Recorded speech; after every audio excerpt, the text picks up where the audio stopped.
bahwa mereka kalau berkuasa bahaya, grogoti, dana negara diambil sebanyak-banyaknya untuk kelompok mereka, begitu loh. Di Pertamina begitu ada orang kelompok begitu, itu penggerogotannya katanya sampai sekian ratus T.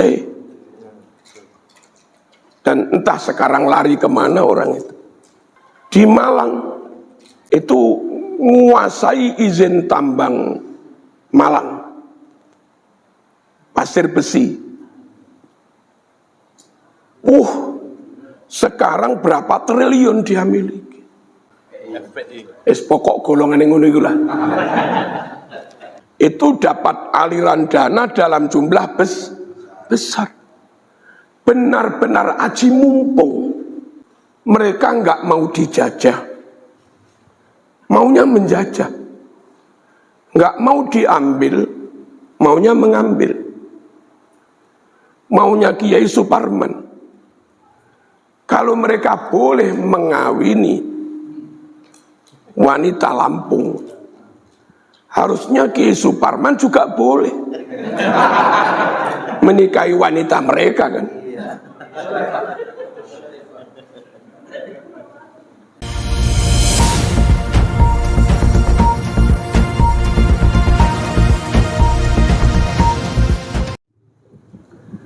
Assalamualaikum warahmatullahi wabarakatuh. Bismillah walhamdulillah wassalatu wassalamu ala rasulillah amma ba'd. Kiai Mastur punyai sekeluarga dalam mugi sehat Kiai panjang umur. Panjenengan iki Banyuwangi napa Banyuwangi? Banyuwangi. Mboten Banyuwangi. Banyuwangen mboten. Banyuwangi. Asline keturunan Ponorogo. Oh, berarti Banyuwangi. Menawi licin-licin mereka Banyuwangi. Banyuwangi. Ki Syafi'i mugi sehat. Akhi fillah Agus Kiai Haji Suparman sehat Kiai panjang umur. Para kiai, para rawuh sedaya, para santri rahmakumullah. Salah satu misi yang diemban NU itu himayatul waton. Negeri ini harus dijaga. Jangan sampai dikuasai orang lain. Jangan sampai dikendalikan orang lain. Jangan sampai diistikmar, diistikhraj, dieksploitasi orang lain. Harus dijaga. Pertama, dijaga statusnya. Jangan sampai sejekal pun hilang lalu menjadi milik bangsa lain. Mengapa waton harus dijaga?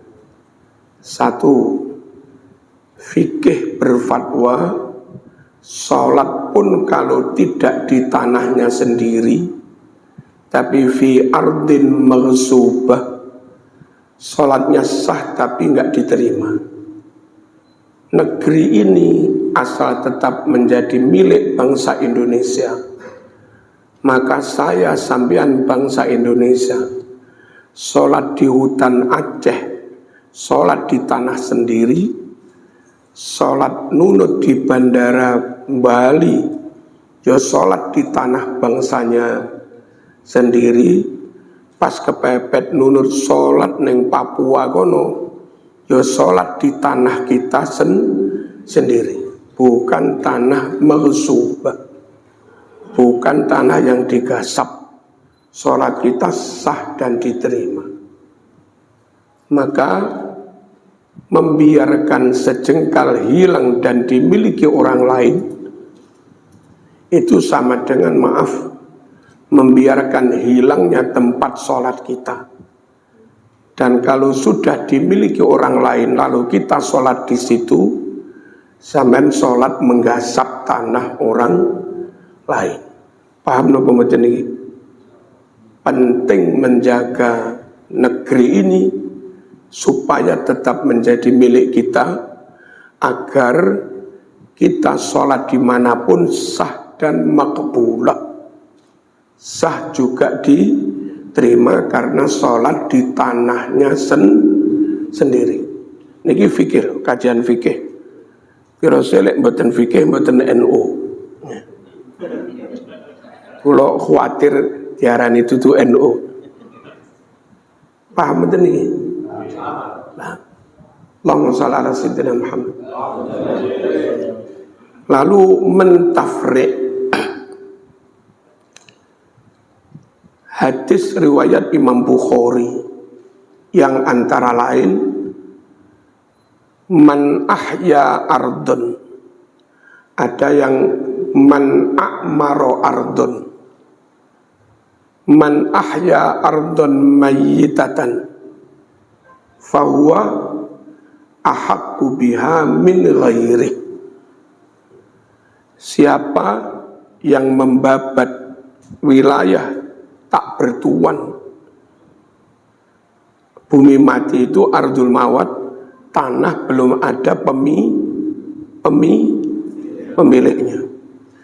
Siapa yang membabat lalu mendiami, membangun, menanami, memakmurkan satu wilayah yang tak bertuan, maka dia lebih berhak atas tanah itu dibanding orang lain.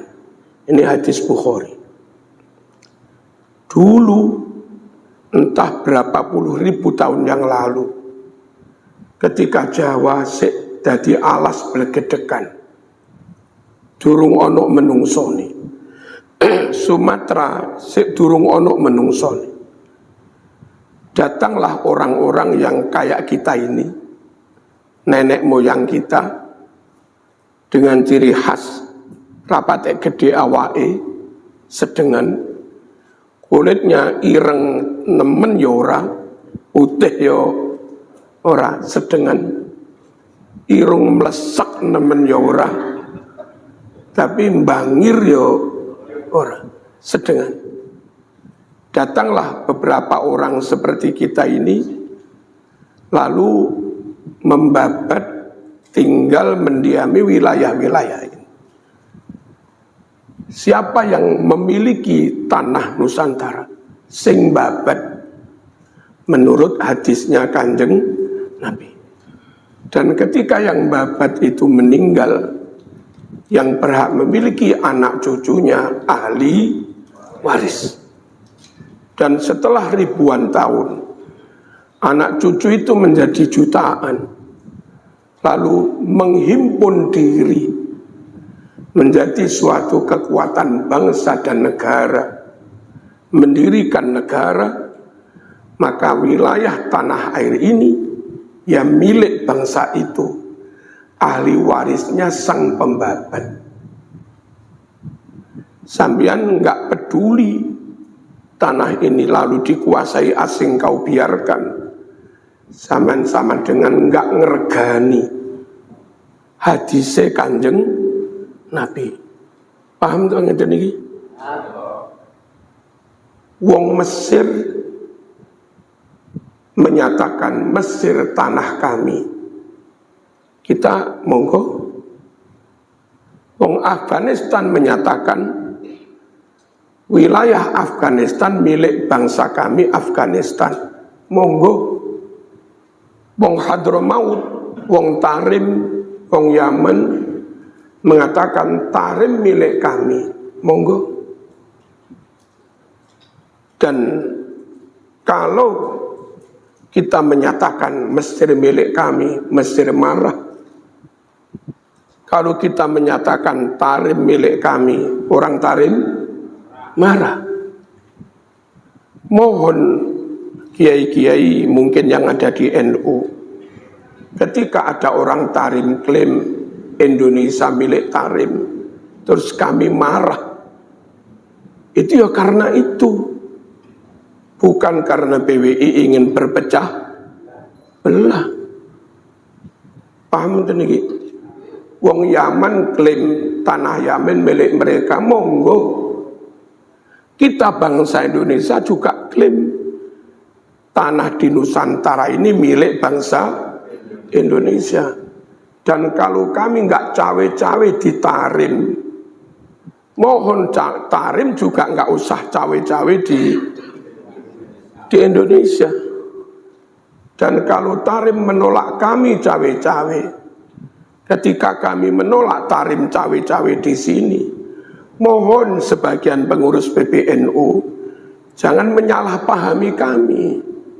Itu loh. Sudah paham toh? Loh, masuk dari yang paham. Kok malah dituduh memecah belah. Nomor 3, Allahumma shalli ala sayyidina Muhammad. Menguswai Rasulullah sallallahu alaihi wasallam yang dengan darah dan nyawa, juga bi amwalihim, dengan dana yang tidak sedikit, akhirnya berhasil mengistiqlal, memerdekakan negara Madinah. Itu mahal Nabi mendirikan negara Madinah. Berapa kali perang dengan kafir Quraisy, korbannya berapa? 2 hari yang lalu saya ngaji kepada anak-anak, ngaji Irsyadul Ibad, bab tentang infak fi sabilillah. Ini pas Yaumil Usroh, perang tapi pas krisis, nggak ada dana. Lalu Kanjeng Nabi pengumuman, sapa sing nyumbang? Utsman itu dalam catatan pernah nyumbang 100 unta, pernah nyumbang 1000 unta. 1000 unta itu pirang miliar. Abdurrahman bin Auf itu kulaan dagang dari Syam dibawa ke Madinah, entah berapa ribu unta itu pasukan dagang disumbangkan. Negara Madinah berdiri dengan dana yang sangat besar, korban nyawa juga banyak, belum hizibnya itu, belum yang lain-lain. Maka setelah merdeka, berdasar Mitsaqul Madinah, berdasar piagam Madinah, Nabi berkomitmen menjaga jangan sampai sejengkal pun tanah Madinah dikuasai orang lain. Dan yang dijaga Nabi bukan hanya daerah yang kebetulan mayoritas muslim. Daerah seperti Khaybar, fiha al-Yahud wa Nasoro, banyak Yahudi dan Nasr, oleh Nabi juga dijaga, dipertahankan jangan sampai dikuasai musuh. Lalu Bani Quraidah, Bani Nadir itu Yahudi, Bani Daumatil Jandal Yahudi, Bani Qainuqa itu juga Yahudi. Tetap saja Nabi berkomitmen, ini negara kami, tak jaga. Ketika pasukan kafir Quraisy menyerang, masuknya kira-kira yang akan terserang wilayah mayoritas Islam, Nabi segera pukul mereka. Dan ketika kafir Quraisy masuk wilayah Khaybar mayoritas Yahudi Kristen, tetap saja Nabi pukul musuh itu. Ini perangnya sudah bukan lagi semata-mata perang agama, tapi perang kepentingan bangsa. Nggak pernah Nabi itu punya kebijakan, wong kafir Quraisy nyerang Bani Nadir, jarno wis ben matek pisan. Enggak. Bani Nadir yang hampir full Yahudi, kok diserang Quraisy, itu dipukul musuh ini. Yang tinggal orang Quraisy. Kok orang Quraisy? Orang Yahudi. Tapi itu tanah kami. Tanah kami perjuangan dengan nyawa dan darah. Terus kami Nabi kalaupun sholat di situ, sholat kami tidak di tanah gasapan. Sholatnya sah juga diterima. Nabi memandang negara tidak hanya dipandang yang mayoritas Islam, yang dijaga, dihimayah oleh Nabi tidak hanya wilayah yang mayoritas Islam, tapi juga wilayah mayoritas non-Muslim. Kalau Nabi seperti itu, apa salahnya kita juga berkomitmen kewajiban kita menjaga Papua sama dengan kewajiban kita menjaga Lampung yang mayoritas Islam. Paham itu nih? Kok begitu meniru Kanjeng Nabi? Apa hikmahnya? Satu, biar sholatnya nggak gasap dimanapun. Yang kedua, wilayah mayoritas Islam itu tempat kita sujud ibadah. Wilayah mayoritas non-Islam itu lahan dakwah kita. Selagi itu milik kita lahan dakwah, karena mayoritas non-Muslim, ya tetap harus dijaga. Membiarkan lahan dakwah dikuasai orang lain sama dengan membiarkan hilangnya aset Islam. Papua, Merauke, itu kalau saya tempuh dari Malang, terbang kira-kira 6 jam non-stop. Dari Surabaya ke Makassar, itu 1,5 jam. Dari Makassar ke Sentani, Jayapura, 3,5 jam. Berarti 5 jam. Dari Jayapura ke Merauke 1,5 jam. Berapa itu? Jauh. Kalau dipakai terbang ke arah barat, sudah nyampe Kolombo itu. Sementara dari Surabaya ke Singapura, itu hanya sekitar 2 jam kurang 5 menit. Dekat. Dari Surabaya ke Thailand, itu paling-paling 2,5 jam atau 3 jam. Dekat. Dari Surabaya ke Timor Leste, paling 2,5 jam. Dekat. Tapi negara dekat itu karena milik orang lain, saya sekalipun belum berhasil dakwah. Karena bukan lahan dakwah kita, milik orang lain. Sementara saya berpuluh-puluh kali bisa dakwah pengajian ke Papua, meskipun jauh. Kenapa? Memang milik kita. Jadi wajibnya menjaga wilayah non-Muslim sama dengan wajibnya menjaga wilayah yang kebetulan milik mayoritas Muslim. Niki paham tuh niki didik. Lek mboten dimantepi ilang ya. Monggo sampean pek wong tarim ngono.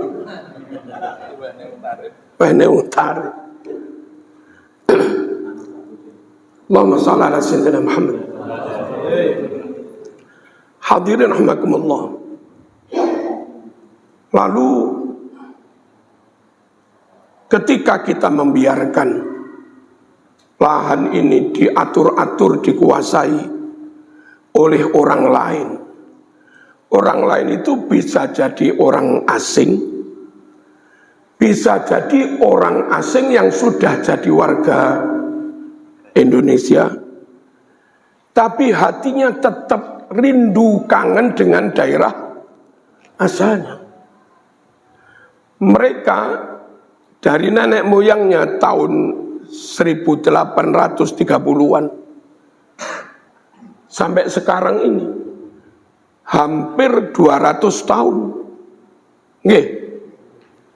Hampir 200 tahun itu lho. Sik tetep mawon nyun sewu. Kula tahu. Kadang lek upacara mboten melok nyanyi Indonesia Raya. Mboten gelem hormat merah Putih banyak dari mereka sing ngoten niku. Kangennya tetap dengan wilayah mereka. Nggak ada yang mereka nyanyi ya Lampung, nggak ada. Nyanyinya mesti ya tarim. Orang asing atau imigran dari asing, tapi tetap saja merindukan daerah asalnya. Atau cecunguk. Mungkin orang pribumi, tapi nggak walak kepada sesama pribumi. Hatinya nggak mbolo kepada sesama pribumi. Mbolonya kepada mereka. Nah, orang seperti ini, kelompok seperti ini, kalau sampai kita biarkan mereka jadi presiden, mereka jadi pejabat yang punya kewenangan banyak, sedikit atau tidak, terang-terangan atau senyap, mesti ngrogoti negara. Mbuh piye carane? Di Jawa Timur itu ada salah satu wali kota dari keturunan lain. Terus kebetulan entah dia ada keluarganya punya yayasan. Dalam laporan keuangan anggaran daerah, itu NU sakmene gedene punya ratusan MI sanawiyah, paling setahun dapat hibah nggak sampai 1 miliar. Tapi satu yayasan yang milik mereka itu bermiliar-miliar. Ini loh, kalau kita biarkan mereka berkuasa, digerogoti. Mbah-mbah kita memperjuangkan pakai nyawa dan darah. Cek gampangnya zaman menyerahkannya kepada orang lain. Paham gak? Halo? Yang kira-kira bisa mengakses anggaran Pemda DKI Jakarta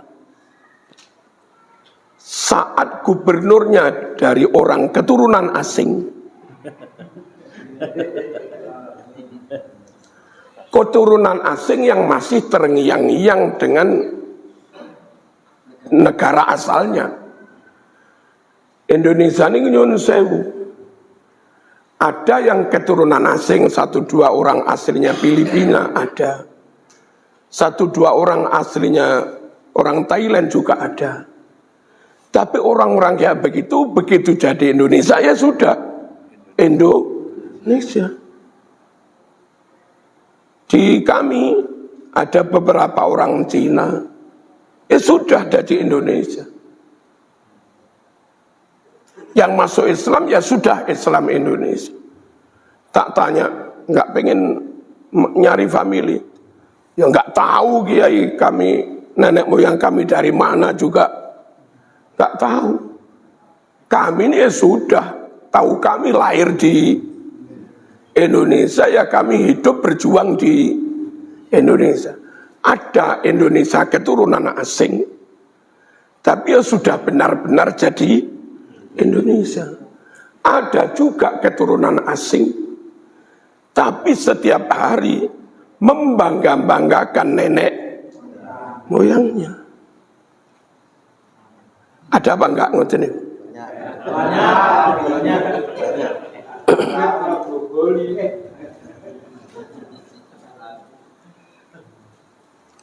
Nah, bahwa mereka kalau berkuasa bahaya. Grogoti dana negara diambil sebanyak-banyaknya untuk kelompok mereka, begitu loh. Di Pertamina begitu ada orang kelompok begitu menguasai, apalah kami nggak tahu. Itu penggerogotannya katanya sampai sekian ratus T. Dan entah sekarang lari kemana orang itu. Di Malang, rumahnya paling dari kami 500 meter. Itu menguasai izin tambang Malang. Pasir besi. Sekarang berapa triliun dia miliki. Dan sekali lagi, orang yang belum benar-benar kami bangsa Indonesia, berbangsa satu bangsa Indonesia, kami bangsa Indonesia, bertanah air satu, tanah air Indonesia, kami bangsa Indonesia, berbahasa satu, kami bangsa Indonesia, punya cita rasa satu, cita rasa ini. Selagi belum begitu, ya mereka begitu. Coba Jakarta pernah dipimpin oleh orang keturunan asing, gubernur, ada NU, terus ada apa? 212. Apa? FPI. Pokok golongan yang ngono iku lah. Wa furu'ihim, dan cabang-cabangnya, wa muassasatihim, dan yayasan-yayasannya. Itu dapat aliran dana dalam jumlah besar. Benar-benar aji mumpung. Niku contoh kalau belum benar-benar nasionalis sejati, yang ngono kuwi bahaya. Paham apa iki? Allahumma shalli ala sayyidina Muhammad.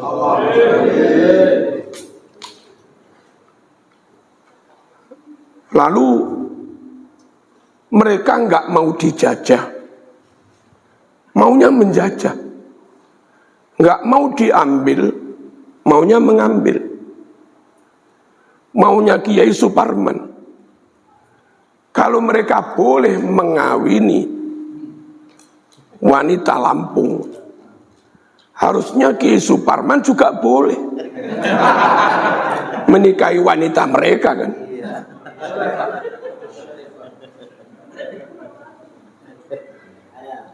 Tapi mereka punya aturan fikih sendiri, yang entah dalilnya dari mana kami nggak tahu. Haram, kata mereka, syarifah dinikahi ahwal, dinikahi ajam. Dan kalau sampai ada ahwal nikah dengan syarifah, dosa besar.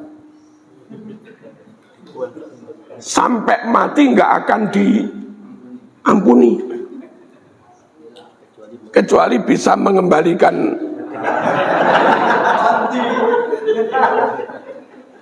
Itulah mereka.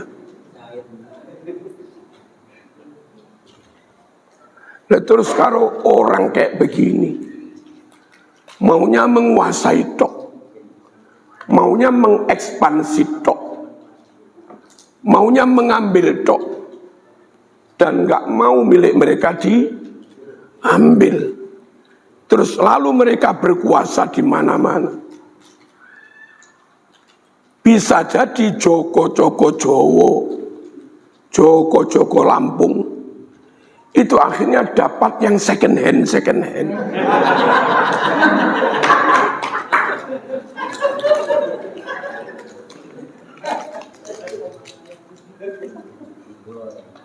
Ini di HP saya, mungkin sudah di YouTube. Ada salah satu menghadap ke Gus Saikhur Rizal, Ketua PWI Jawa Timur, ingin memberikan testimoni, tapi minta dilindungi. Dia itu orang yang bertahun-tahun bertugas. Jadi, you kan murid saya. Murid wajib manut guru loh ya. Murid wajib manut perintah guru, nggih. Akhirnya status jadi murid itu,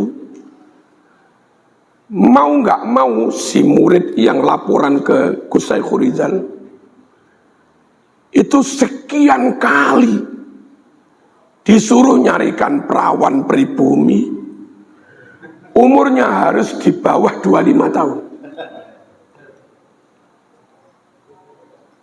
Terus nanti entah berapa kali dan harus siri, nggak mau nikah resmi. Nikah biar tidak dosa, biar tidak zina. Nggak mau resmi biar nyerainya gampang. Itu dipakai berapa kali lepas, pakai berapa kali lepas.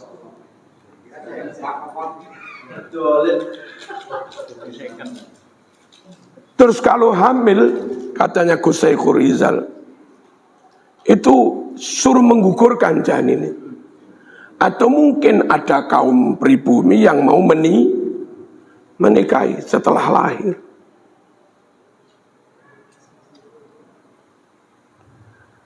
Nah, orang yang mentalitasnya kayak begini, paham fikihnya kayak begini, akidahnya kayak begini, lalu tetap saja cinta ke nenek moyangnya, terus kita biarkan menguasai wilayah kita. Kok ya bodoh amat gitu.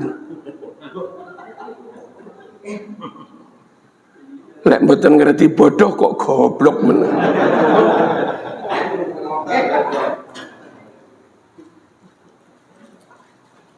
Paham dah? Tapi kami juga bingung. Mereka teriak dengan lantang, haram dosa besar menikahi Syarifah. Kita ini. Bahkan zina nggak bakal diampuni kecuali mengembalikan keperawanannya. Cuma ketika ada gus besar melamar anak mereka, anaknya kiai besar, pengasuh pondok pesantren besar, itu dibolehkan.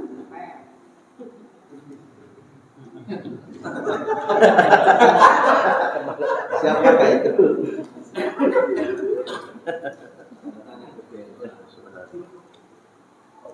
Saya khawatir nanti kalau 1-2 dari mereka teriak, nyun sewu, Gus dari pondok besar itu zina, gitu loh. Kok berani-beraninya Ahwal menikahi Syarifah. Dan kalau ternyata dinikahi Ahwal, dinikahi orang ajam, tapi kalau orang top boleh, kalau Kiai Suparman nggak boleh. Berarti itu bukan hukum syariah, berarti bukan hukum fikih, itu kepentingan, itu modus dibungkus dengan agama, misi tertentu dibalut dibungkus dengan fatwa agama, jenenge memperalat agama. Hati-hati, kelakuannya koyok ngono kuwi. Kami lanjut. Allahumma shalli ala sayyidina Muhammad. Ada 1-2 alumni pondok kami kebetulan ngajar di yayasan lembaga milik mereka. Itu ketika alumni dari pondok kami itu ngajar, kadang dari mereka ada yang naik meja, benar-benar nggak mau kalau derajatnya di bawah guru yang ajam itu. Karena bagi mereka 1 orang dari kami yang paling bahlul, yang paling bodoh, yang paling ahli maksiat, lebih mulia daripada 70 kiai dan ulama. Nah, santri saya ngajar itu bukan ulama, bukan kiai, hanya ustadz. Dan mereka berkeyakinan satu dari kami yang paling bodoh itu lebih mulia daripada 70 kiai. Akhirnya kadang diajari malah munggah meja. Bangsa beginikah yang akan kau amanati, nyekel negara? Saman ikut dolim loh. Nek sampai rela menyerahkan negara kepada kelompok seperti ini. Yang kepingin Quran tak dalili Quran. Jadi zaman Quran nggak mau reken. Luwih ngereken dawe Habib Bahar. Ya siap-siap dadi murtad ae wis. Wala tarkanu ilal ladzina zalamu fatamassakumun nar. Rakana yarkanu rukunan fataha yaftahu futuhan wazannya. Itu maknanya aqallul maili. Jangan kamu sedikit pun condong berwalak mbolo kepada mereka-mereka yang dolim, termasuk merasa yang paling top. Melalui kiai 70 kalah dengan mereka satu yang paling bodoh. Ini dolim. Harusnya orang bodoh menghormati ulama. Ini malah ulama diposisikan di bawah orang bodoh. Kalau kayak begini kau dukung, ya fatamassakumun nar. Kelak zaman juga tersentuh api neraka. Boten oleh. Monggo lah, ngeten iki lek enten muhibin kula seneng. Tapi monggo ngaji. Aja nesu-nesuan. Monggo ilmu, aja emosi. Saman masuk surga lulus hisab bukan karena fanatikmu, bukan karena hamiyahmu, apalagi hamiyatul jahiliyatil ula. Masuk surga itu krono imane bener, hisab lulus krono imane bener, akidai bener, ngilmune bener, amale ya bener. Itu baru lulus. Allahumma shalli ala sayyidina Muhammad.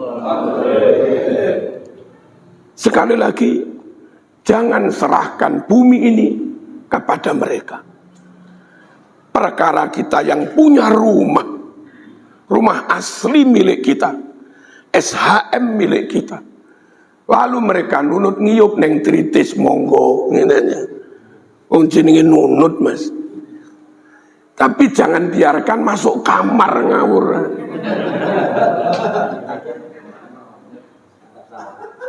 Istri lagi.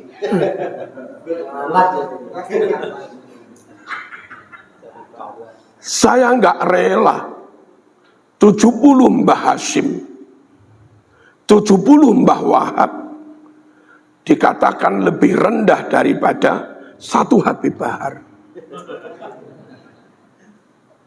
Satu dari habaib lebih mulia daripada 70 kiai, meskipun habaib yang paling bodoh misalnya sama Nopolilo.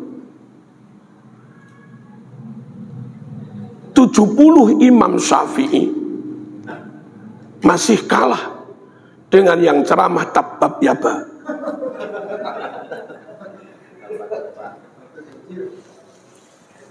Napa niku? Ceramah napa niku? HP ku ngendi? HP ini. Itu.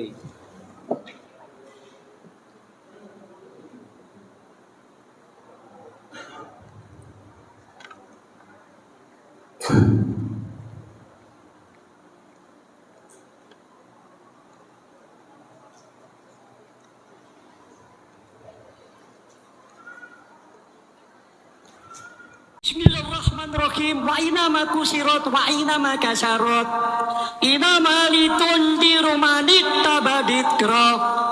Asyhadu an la ilaha illallah Muhammad. Tabat yada pirapin watab.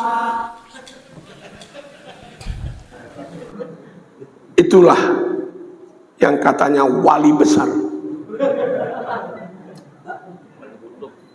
Itulah yang katanya wali level internasional. Sampai ada orang kita pun berfatwa sah kuburannya dibangun di pemakaman umum. Dan akhirnya benar-benar dibangun, lalu dibuat cungkup. Cungkup itu mengorbankan sekian banyak makam. Lalu dari pinggir menuju cungkup dibangun cor. Cor itu menutup 51 makam. Alasannya enggak apa-apa karena wali besar, ulama besar. Ulama besar, wali besar saja ngono kuwi. Katanya lampu merah enggak boleh diterobos, tapi ambulan boleh. Bangun di pemakaman umum enggak boleh, tapi wali besar boleh katanya. Niku Quran nopo ngapusi? Lelek kaya ngene mau arani luweh mulya daripada 70 Imam Syafi'i. Betapa bodohnya sampean. Betapa pekoknya sampean.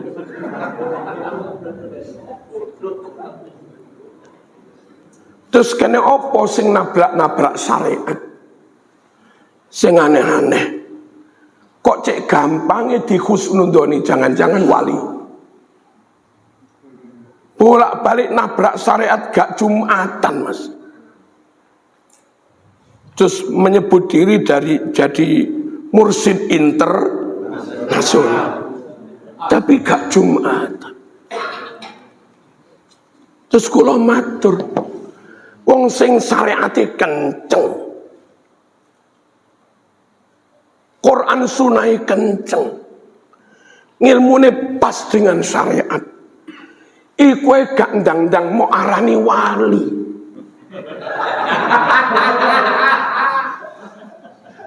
Lah sing nabrak-nabrak syariat malah gampang mau arani wali. Memang thariqatul wusul ilal wilayah, jalan menuju kewalian harus nabrak syariat, harus bodoh, harus tanpa syariat, harus tanpa fikih. Baca di Muqaddimah Majmu', dawuh Imam Syafi'i, laulal fuqaha, laulal ulama aulia, lama kana hunaka waliyun. Kalau ulama-ulama semacam Syafi'i, Maliki, Hambali, Hanafi, Ibnu Qudamah, Al-Buaiti, Abu Yusuf, Syekh Abu Yusuf, kalau ulama-ulama kini orang mau arani wali, sing ulama cocok syariatnya orang mau arani wali, maka enggak akan ada wali tanpa lewat jalur syariat.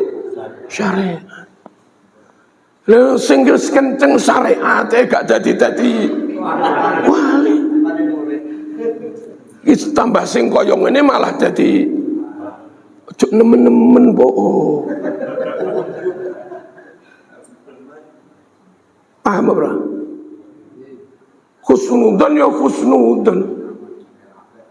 Tapi kalau ada gelagat mencurigakan, terus sampean tetap khusnudan, yang hilang bojomu, Mas.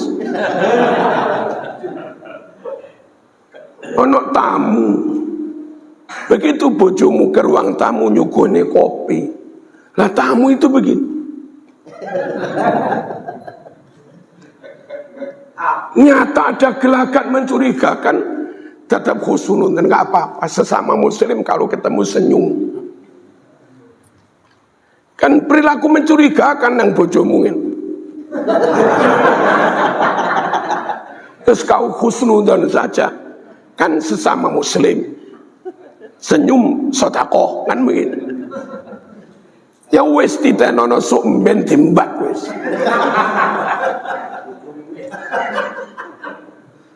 Husnudzon kalau nggak ada gelagat yang mencurigakan.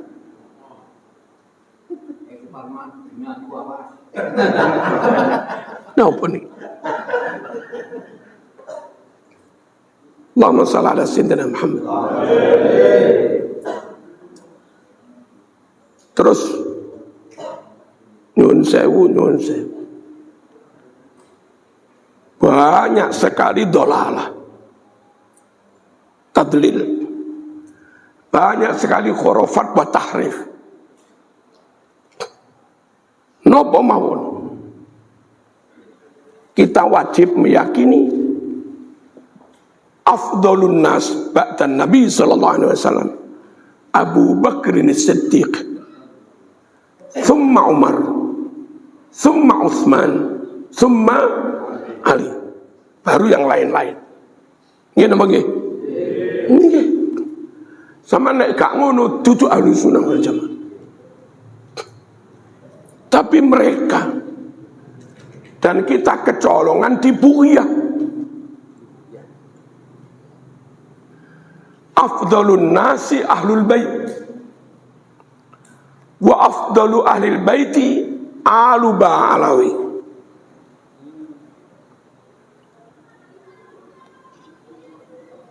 Seafdal manusia itu ahlul bait. Dan dari ahlul bait yang paling afdal itu keturunan Ubaidillah, kaum Pak Alwi, yang muncul kalau memang ada itu mulai sekitar abad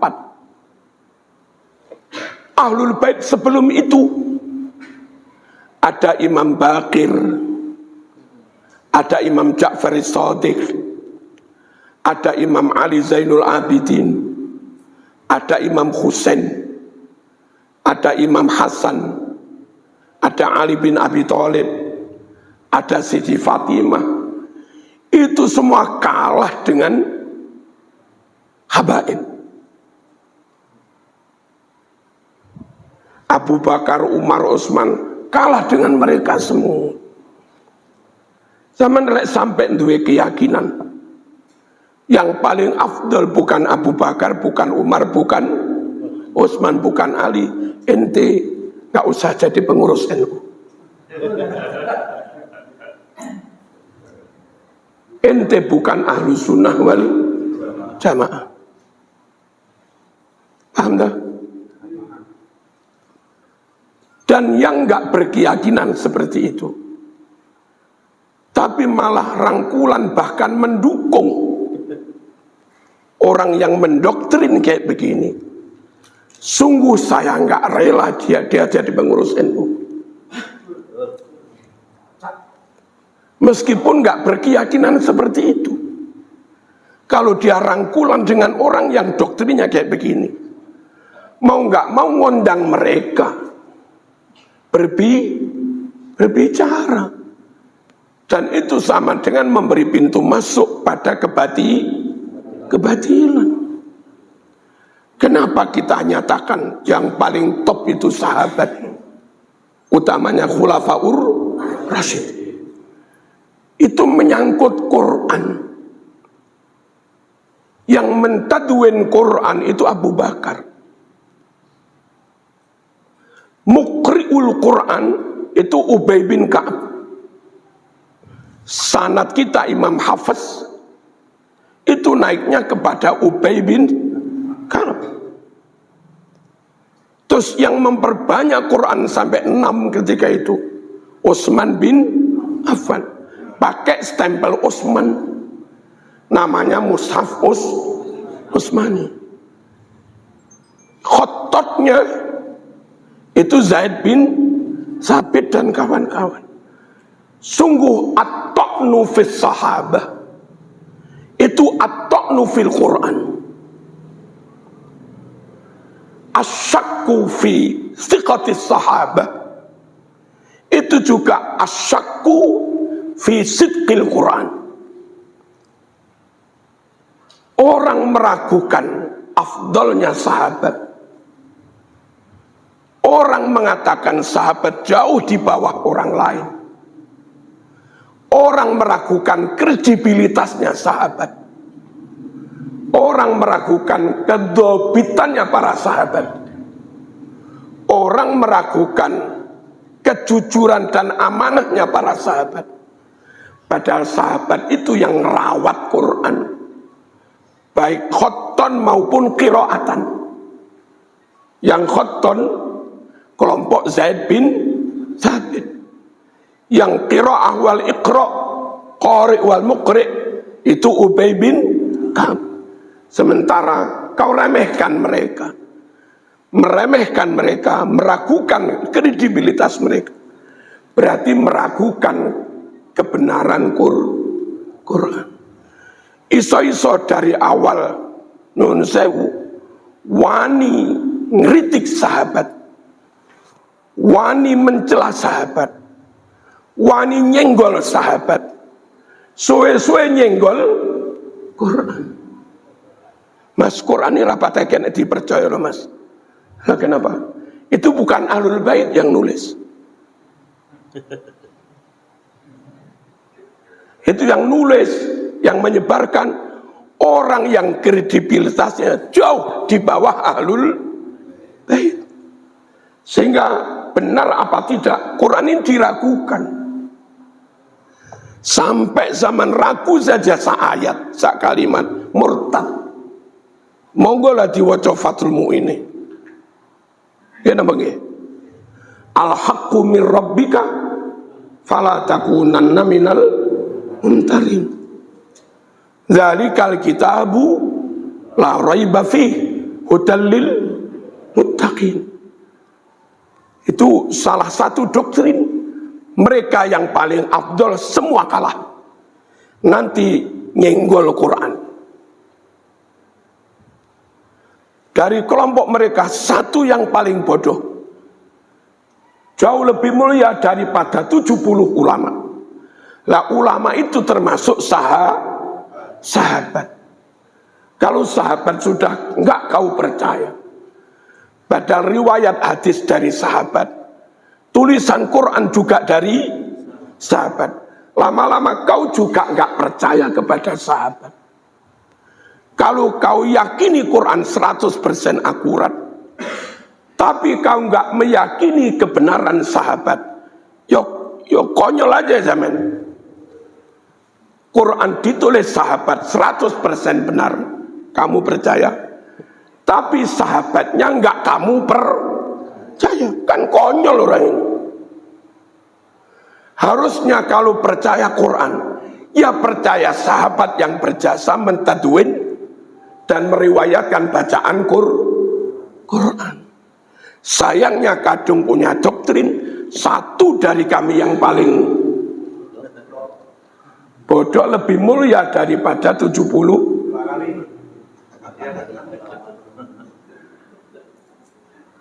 Apa doktrin seperti itu dibiarkan? Loh, dibiarkan apa betul? Terus kalau kami merot, menyanggah doktrin seperti ini. Ini kami dalam rangka bela Ahlus Sunnah wal Jamaah, atau kami seperti tuduhanmu Mbah Yai, katanya kami memecah belah. Mohon Mbah Yai yang dawuh, katanya kami memecah belah. Padahal yang kami lakukan itu merot doktrin yang sesat. Lah nunggu panjenengan mengerot, yo enggak ngerot.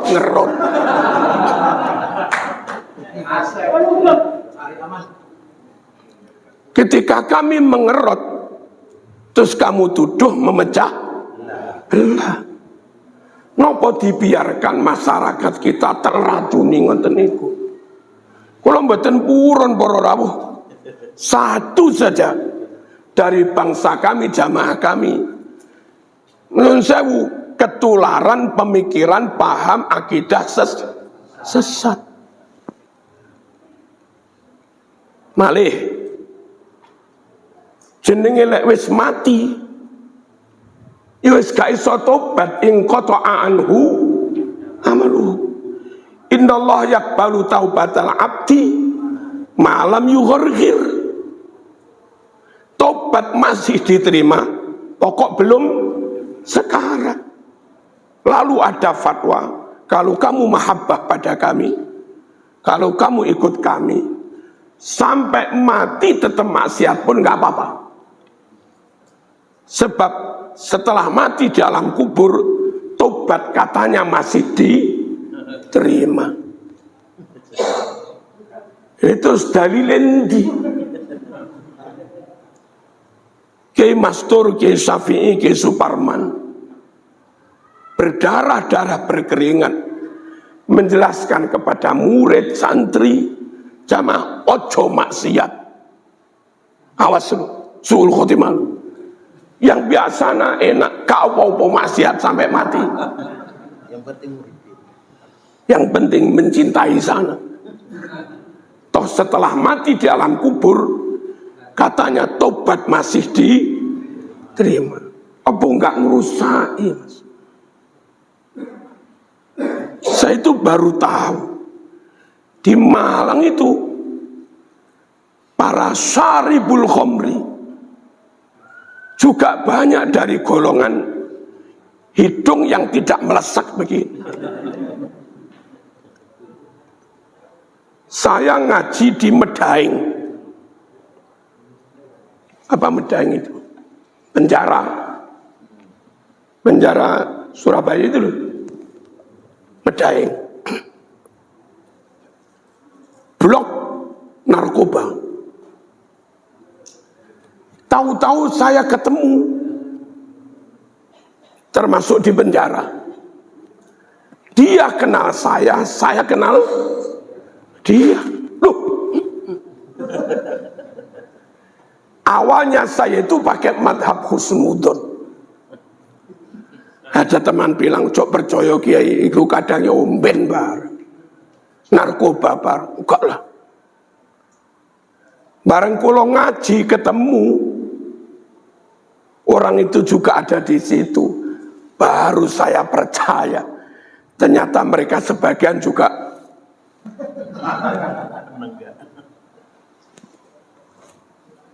narkoba juga. Kenapa berani maksiat? Sudah mati pun tobat masih bisa diterima. Sesat apa orang ini? Sesat. Ayo selamatkan agama. Allahumma shalli ala sayyidina Muhammad. Terus nyun sewu, suaminya mati, jarak sekian bulan, istrinya yang janda hamil lagi. Kalau saya ditanya, kok bisa hamil? Ya hamil dari laki-laki lain. Tapi kata mereka, saking lek pengen husnudon pada ndorone, husnudon pada majikannya, bukan itu, bukan hamil kumpul dengan orang lain. Itu suaminya yang sudah mati itu hidup kembali, muncul dari alam kubur, pulang ke rumah, jima bojone sampai hamil. Cerita-cerita begini lah Mas. Kalau tetap saja nyun sewu enggak dirot, kasihan umat. Amar ma'ruf nahi mungkar jadi buyar. Ini kok gimana ini kok tahu-tahu hamil? Dihamili malaikat, selesai. Kalau kita katakan sesat, itu aja sudah. Ini dihamili jin muslim, ojo percaya gitu. Misalnya malah kemarin Syekh Abdul Qadir Jilani datang ngumpuli saya sampai hamil. Ojo percaya. Ya bohong.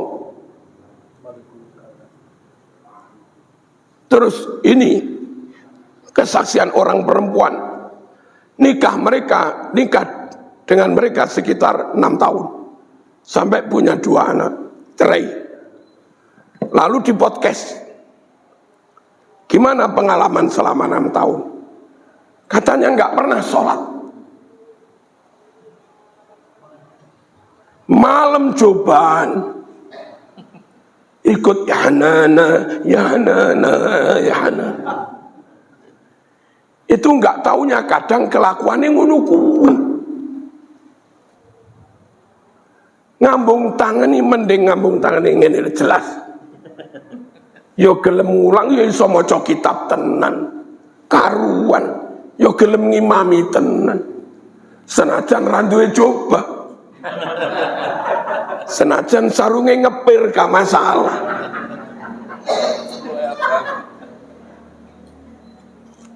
Iki kesaksian bojone, Mas. Terus kata istrinya, gimana kalau Jumatan? Enggak juga. Kalau ditanya, katanya Jumatan di Mekah. Kami itu kedatangan tamu hari Jumat berapa kali?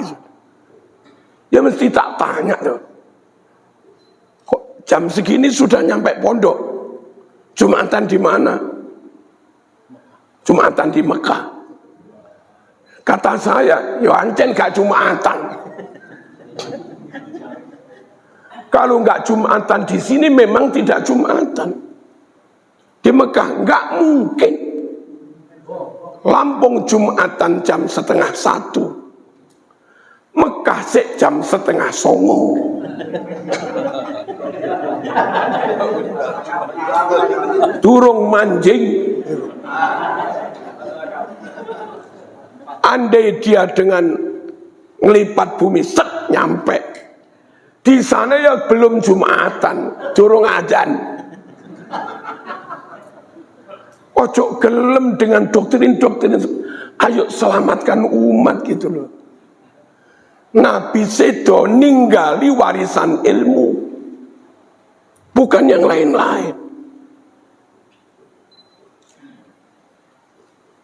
Ala innal anbiya lam yuwarritsu dirhaman wala dinaron wa innama warrasu al-ilma faman akhadahu faqad akhadha bihadzin wafir. Yang namanya pewaris Nabi itu ya para ulama yang mewarisi ilmu. Ingatlah, para Nabi itu wafat tidak mewariskan dinar maupun dirham. Tapi yang mereka wariskan ilmu. Siapa yang ambil ilmu paling banyak, yaitu ahli warisnya Kanjeng Nabi. Hari ini ilmu dikangkangi oleh nun sewu klaim nasab. Pokok punya nasab itu katanya paling bodoh sekalipun itu lebih harus dihormati daripada 70 orang yang berilmu. La Quran yarfa'illahu alladhina amanu minkum walladhina utul ilma darajat. Akrimul ulama fa innal ulama warasatul anbiya faman akramahum faqad akramallaha wa rasulah, dan yang lain-lain.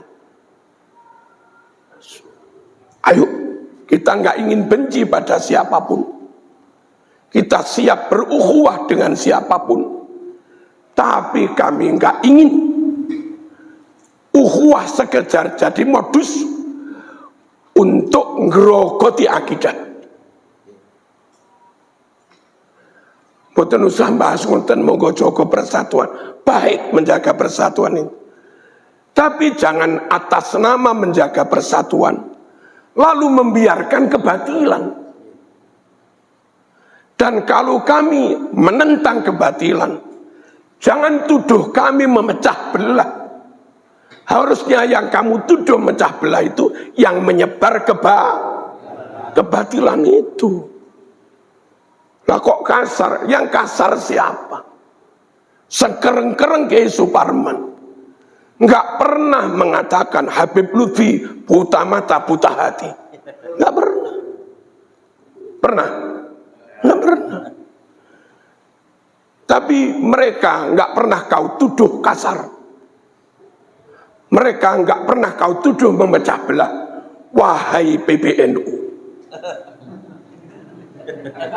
Karena surat-suratnya dari PBNU.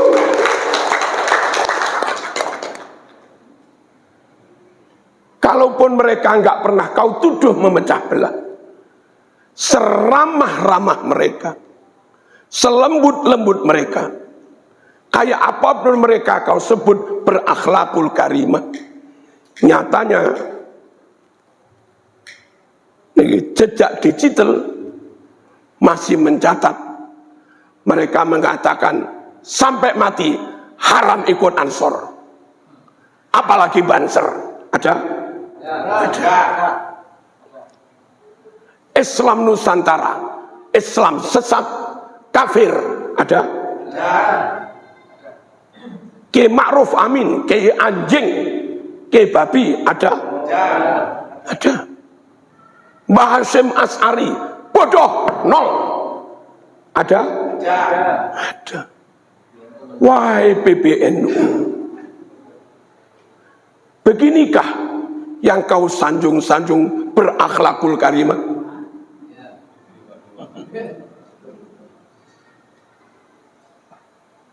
Gus Dur buta mata buta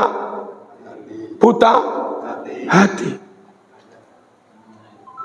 Qoriknya Dajjal, istananya istana iblis, menterinya sesat,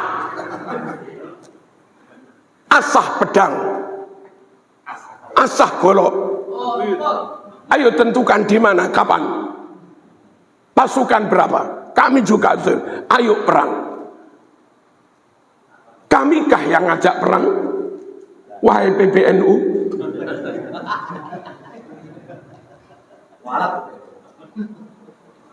Masalahnya kami nggak rela negeri ini diklaim orang lain. Kami nggak rela Nusantara yang bermadhab Syafi'i. Kami nggak rela Nusantara yang akidahnya Asy'ariyah. Kami nggak rela Nusantara yang thariqahnya Syadziliyah, Qadiriyah, Naqsabandiyah. Kami nggak rela Nusantara yang nyun sewu didesain dakwahnya oleh Wali Songo. Kami nggak rela Nusantara kayak begitu disebut sesat, disebut kafir. Kami nggak rela Mbah Hasyim dikatakan bodoh. Kami nggak rela 70 kiai dianggap lebih rendah daripada satu dari golongan mereka. Kami nggak rela kepala kiai yang bersorban lebih hina daripada kaki mereka yang paling ahli maksiat dan yang lain-lain. Mohon PBNU, monggo lenggah sareng-sareng.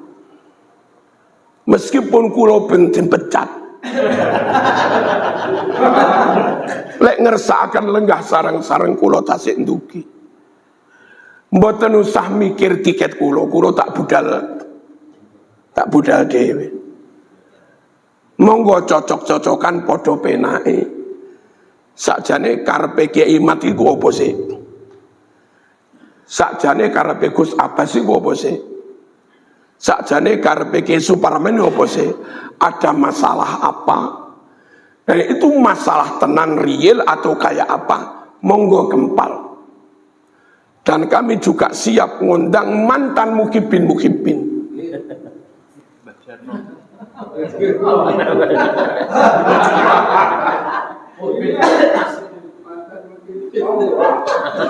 Biar menyampaikan kesaksian.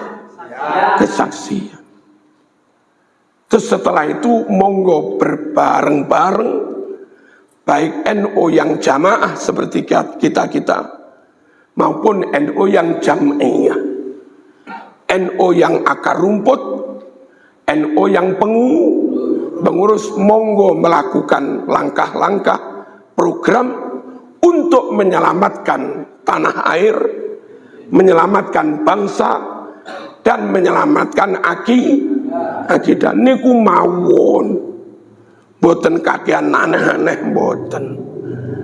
Terus menawi tetap ngarani saya Ki Suparman diarani memecah belah umat, monggo lenggah sareng. Kami melakukan apa kok disebut memecah belah umat? Kami punya gerakan bawah tanah kah? Atau kami punya backing kah? Atau punya misi kah? Selain untuk misi Nahdlatul Ulama, monggo lenggah sareng-sareng. Daripada sekedar nuduh-nuduh dari jauh tanpa pernah tabayun. Dan mohon PBNU, tabayun ojo diceramah netok. Halo, kita sekarang sudah kehilangan tabayun, ojo diceramah netok. Monggo lenggah sareng-sareng, ben podo penake. Ngoten toh? PWI siap toh dijak lungguh bareng?